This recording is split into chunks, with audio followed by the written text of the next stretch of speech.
Ministre. La parole est à Madame Agnès Firmin Le Bodo.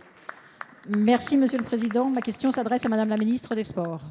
Madame la Ministre, dans son livre témoignage, Un si long silence, Sarah Abitbol, ancienne championne de patinage artistique, accuse l'un de ses anciens entraîneurs de viol. Je tiens d'abord à saluer son courage et à lui assurer tout notre soutien. J'ai été extrêmement touchée par ce témoignage en tant que femme, mais aussi en tant qu'ancienne patineuse et membre de cette fédération que je connais donc bien, très bien.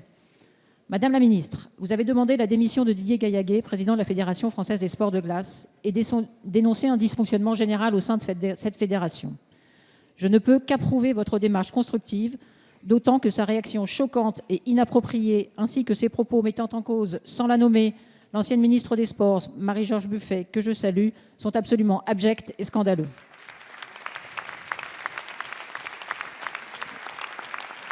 Je salue la décision du parquet de Paris qui a ouvert une enquête préliminaire pour viol sur mineur par personne ayant autorité sur la victime et qui, par ailleurs, souhaite identifier toutes les autres victimes ayant pu subir des faits de même nature.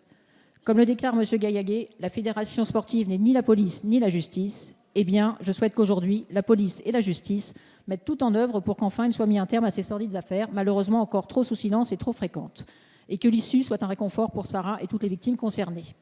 Au-delà, il faut désormais protéger, rassurer et accompagner les autres sportives et sportifs qui auraient eu à subir de tels agissements ignobles. Madame la Ministre, vous avez l'année dernière lancé un grand plan de mesures pratiques. Il est aujourd'hui urgent d'agir. Je ne peux évidemment que vous encourager.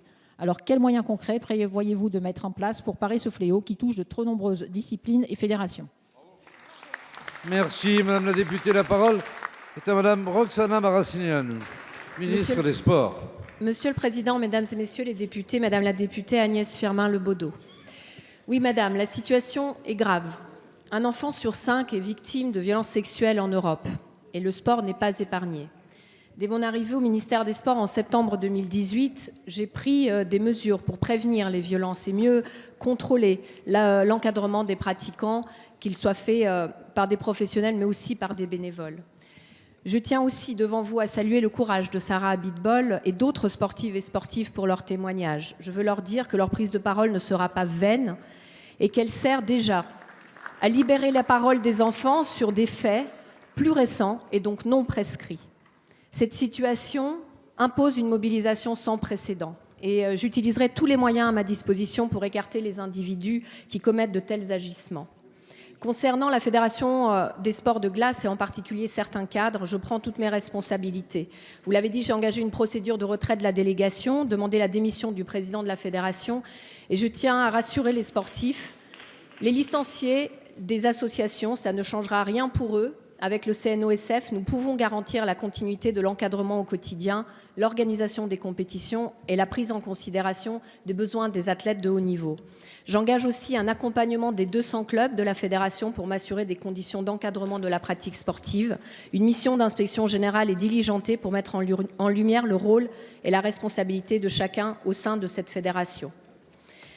Au-delà des cas de cette fédération, nous avons mis en place une cellule dédiée au ministère pour traiter chaque cas de violence mis en lumière par les médias, des signalements ou des témoignages qui nous remontent directement au ministère. Avec mes collègues Marlène Schiappa et Adrien Taquet, je réunirai d'ici fin février les acteurs du monde sportif et les associations de prévention des violences pour lancer un grand plan national de prévention de ces dérives. N'oublions jamais que le club est avant tout l'école du vivre ensemble et que les comportements déviants de certains ne doivent jamais ternir cette ambition. Je veux que le sport soit exemplaire. Merci, Madame la Ministre. Madame la députée. Oui, merci Madame la Ministre de votre réponse. Vous avez déjà répondu, mais je crois qu'il est nécessaire et urgent aussi de rassurer les sportifs de haut niveau, les clubs, tous les bénévoles de nos associations qui aujourd'hui sont inquiets et ne souhaitent pas subir les conséquences de ces affaires. Merci beaucoup. Merci, Madame la députée.